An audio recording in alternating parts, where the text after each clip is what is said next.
Il prend acte et que c'est une décision qui s'impose à tous mooy bi ñu rejeté révision constitutionnelle bi mais am na ci beneen version boo xam ne indi na ko si mel ni kuy insinuer xëy na ay sabotage ak yu ni mel wax itam ci gouvernement bi menacé sax ne dina ko daaneel am itam yoo xam ne junj na ko ci président yu mu jàpp ne xëy na ñu ngi koy bëgg a def ci moom ak partem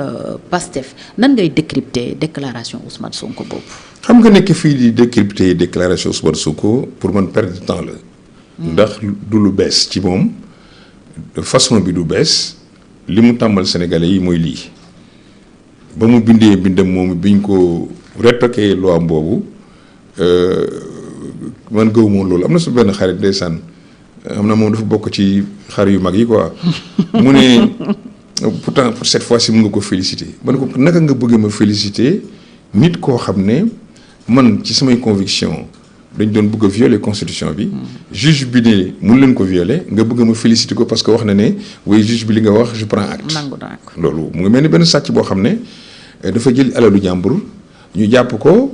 léegi mu ne waaw dama juum dama doon def nangam ñu bëgg léegi ne dañ koy féliciter parce que wax na ne dafa juum wala delloo na lim jëloon non loolu moom mënuma ko c'est la pareil aujourd'hui man gëw moon déclaration yi ne loolu mooy nature am wane na ko mooy respecté wul institution de la république yi bu respecté woon loolu décision conseil constitutionnel bi commentaire bi du moom moo koy def je comprends des juristes yu nekk peut-être dans Pastef am ci commentaire encore que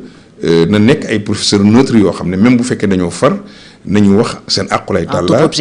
affaire doctrine wax affaire académisme mais ay wax kasaw ay waxu kojo ci lu jëm ci décision boo xam ne aussi importante que la décision du conseil constitutionnel mu concerné woon révision bi ñu bëggoon def constitution bi ci anam yu jaarul yoon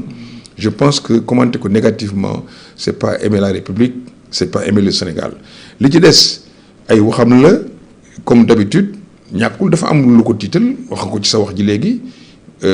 am na président lu mu koy waajal wax na ko yaa ko wax léegi ne wax na ko kon dafa mun tiit et bu amee nit lu mu tiit boo amul sa sago da ngay déraper da nga wax ba wax loo warul wax da nga wax ba dugg ci Touba xaalis bu lewul moo fay dugg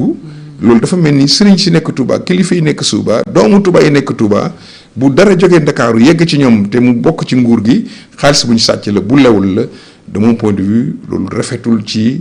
maanaam kilifa gu toll ni Ousmane Sonko bu fekkee jàppee na boppam ne kilifa la parce que moo nekk président aujourd'hui Assemblée nationale en dépit de li ñu gëm ne c'est un maanaam resquilleur waru fa toog parce que il ne doit pas être député donc loolu aussi c'est important que Sénégalais yi bàyyi ko xel mais wax jooju fa mu jógee nit ñi xam nañ ne fa lay jógee d'habitude fu mu jëm nag nit ñi jàpp nañ ne fenn fi rafetu fa du teggin nga ñëw ba jege jumaa yi Sëñ Tuubaa ji ba li ngay wax ñu koy dégg Daaru Minam di ko dégg Ndindi di ko dégg fépp fi Tuubaa ngay wax jëmale ci waa Tuubaa donte ñi ngay wax peut-être ciblé nga leen dañuy jàpp ne taalibe yi Sëñ Tuubaa yi ak njabootu Sëñ Tuubaa gi ngay attaqué ci ñuy lekk alal ju lewul bi ci des mooy loolu dafa nekk quand même ñàkk xam nga boo xool léegi xamadi la lu ko def dañuy yaakaar ne da ngay wax lu tegewul alors que ñàkk xam la ku xamadi mooy ko xamul motion de censure benn mécanisme la boo xam ne de régulation des rapports yi am entre l'exécutif et le législatif et loolu bu ñu koy wax entre le gouvernement et l'Assemblée nationale l'arbitre étant naturellement le président de la République mécanisme yooyu ñaar la mooy motion de censure bi ci des mooy la dissolution donc système politique bi ñu am muy un présidentialisme boo xam ne président de la République daf ci am cër bu mag ñu dugal ci yenn mécanisme yoo xam ne dañ leen abbee ci régime parlementaire muy la motion de censure ak la dissolution ak la mise en accusation donc éventuellement des membres du gouvernement yooyu ay outils la mais motion de censure du panacée du apporter dara gouvernement bi du apporter dara assemblée nationale dara benn bi mooy pour ñu def ko il faut que ñu nekk ci session te session bu ñu ci nekkit benn yoon lañ ko ci mën a def session ordinaire bi moom tëj na octobre lay tijji nar a jeex juin 2027 diggante bi nit mën na fi wootee session extraordinaire moo xam président la moo xam maanaam premier ministre la après demander l'avis du conseil des ministres moo xam la moitié des députés de l'Assemblée nationale la ñooñu bu ñu ko demandé session extraordinaire dina am mais ñu bàyyi xel ñaar bi jiitu mooy ordre du jour bu ñu mën a tëgg ci session bi président am na sañ-sañ joxe ordre du jour ay objet ay lu mu war a examiner te yi waxi président yi ñooy prioritaire ñaareel ba mooy session ba lañ fay wax bu jeexee session ba day tëj ñett session bi mënul dépasser 15 jours bu leen neexee nag fii ba mois de octobre le 15 octobre au plus tard ñu woote fi session yi leen neex ñu mën a woote en respectant les procédures maanaam demander aviser président de la République ne dañuy ubbi session telle date objet session bi lii la mais quel que soit alpha à supposer que ñu woote session ne dañuy woote motion de censure bu ñu wootee motion de censure bi qu'est-ce qui se passe le gouvernement day démissionner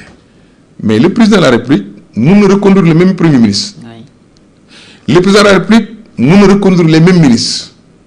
mais li gën a am solo am dayo moom ñoom xamuñu ko mooy président de la République amul obligation nommer un premier ministre issu de leur camp ñaareel ba président de la République amul obligation de délai par rapport à l'installation d'un nouveau gouvernement mën na nommer premier ministre wax gouvernement bi maintenant gérer les affaires courantes. waaw